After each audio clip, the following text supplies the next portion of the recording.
దేశం మొత్తాన్ని ఒక తాటి మీదకి తెచ్చింది అంటే రీసెంట్ గా జరిగిన సీజేపీ ప్రొటెస్ట్. దేశవ్యాప్తంగా అనేక ఉద్యమాలు జరిగాయి, కానీ ప్రభుత్వం కదలలేదు.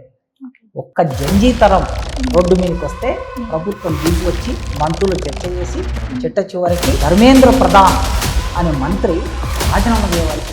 జంతర్ మంతర్లో ఎవరైతే లెఫ్ట్ వింగ్ యాక్టివిస్టులు, విమెన్ యాక్టివిస్టులు అక్కడ ఉన్నారో వాళ్ళందరూ రేప్ని ఎంజాయ్ చేస్తారు, కంప్లైంట్ చేయరని చెప్పేసి ఆర్ఎస్ఎస్ లీడర్ మన టీజీ రామ్మోహన్ దాస్ గారు అన్నారు. ఇంత అన్యాయమైన ఆలోచనలు కలిగిన మనుషులు ఉన్న దేశంలో మీరు నేను జీవిస్తున్నందుకు సిగ్గుపడుతున్నాను. ఢిల్లీలో జరిగింది ప్రొటెస్ట్, సేమ్ అట్లానే ఇప్పుడు జార్ఖండ్లో కూడా చేశారు.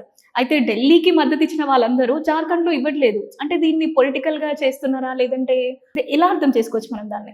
ఒక ప్రభుత్వం ఉన్న చోట ఇంకొకరిని, ఇంకో ప్రభుత్వం ఉన్న చోట ఇంకొకరిని అట్లా ఎగదవేయటం అనేది మనకు కనిపిస్తుంది. ఇవాళ చూసాం జార్ఖండ్లో జరుగుతున్న ఉద్యమం. అయితే మరి అక్కడ అలయన్స్లో గవర్నమెంట్ ఏర్పడింది కనుక బీజేపీ వాళ్ళు ఏమంటున్నారంటే మరి మీ ప్రభుత్వం నడుస్తున్న చోట మరి రాహుల్ గాంధీ ఏం మాట్లాడటం లేదు. కాలేజ్ లెవెల్ వరకు ఉన్నప్పుడు వాళ్ళ ప్రాబ్లం గురించి బాగా ఫైట్ చేసి ధర్నాలు చేసిన వాళ్ళు కూడా పాలిటిక్స్కి వచ్చి డైరెక్ట్ కంటెస్ట్ చేయాలి అనే విషయానికి వచ్చేసరికి వెనకడుగు వేస్తారు. మన రాజకీయ వ్యవస్థలో ఉన్న సమస్య, ఇండియాలో ఉన్న రాజకీయ వ్యవస్థలో విపరీతమైన డబ్బు లేకుండా రాజకీయం చేయలేము అనే ఒక భావం. ఒక ఎమ్మెల్యే గెలవాలంటే, ఒక ఎస్సీ నియోజకవర్గంలో ఎమ్మెల్యే గెలవాలంటే 50 కోట్లు ఖర్చు పెట్టాల్సిన పరిస్థితి.